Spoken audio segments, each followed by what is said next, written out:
5 Essential Lessons You Need to Know from the Book of Ruth by Chris Russell. Read by Sean McAvoy.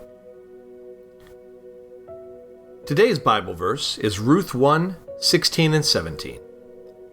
But Ruth said, "Do not urge me to leave you or turn back from following you, for where you go I will go, and where you lodge I will lodge.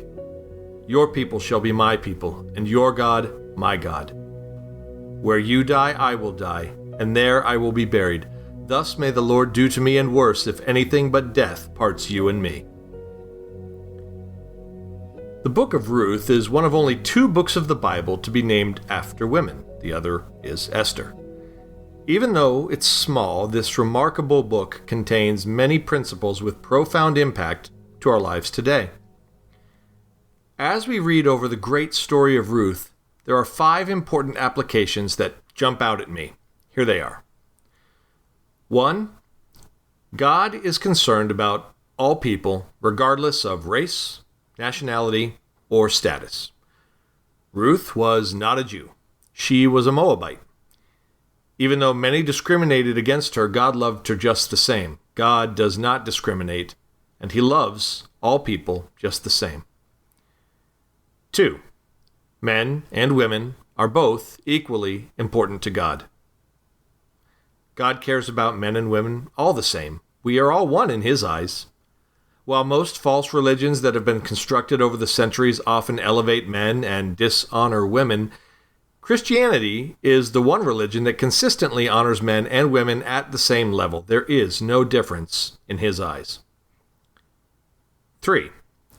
There is no such thing as an unimportant person in God's eyes. At a surface level, few saw Ruth as an important person.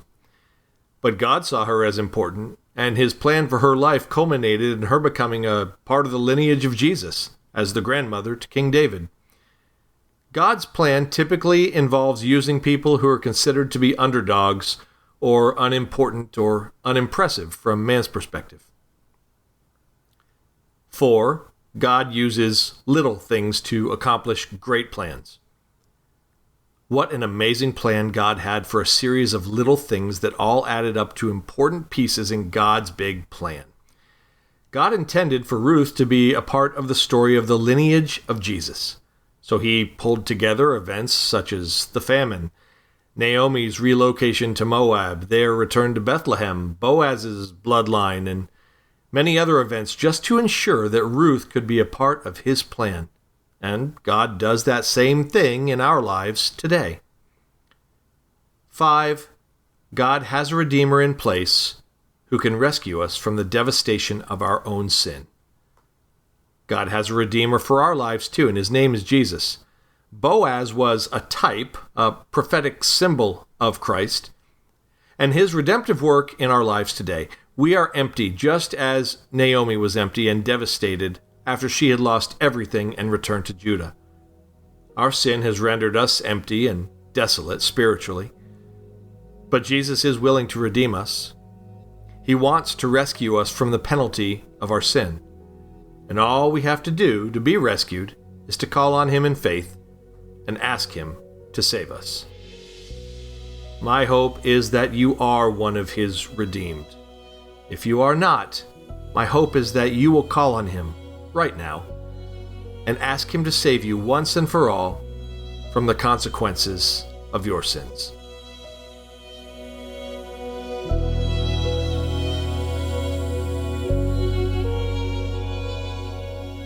Hey everyone, thanks for listening to Your Daily Bible Verse, a production of the Salem Web Network. If you enjoyed what you heard today, we'd love for you to head over to iTunes and rate and review our podcast. It really does help people find us.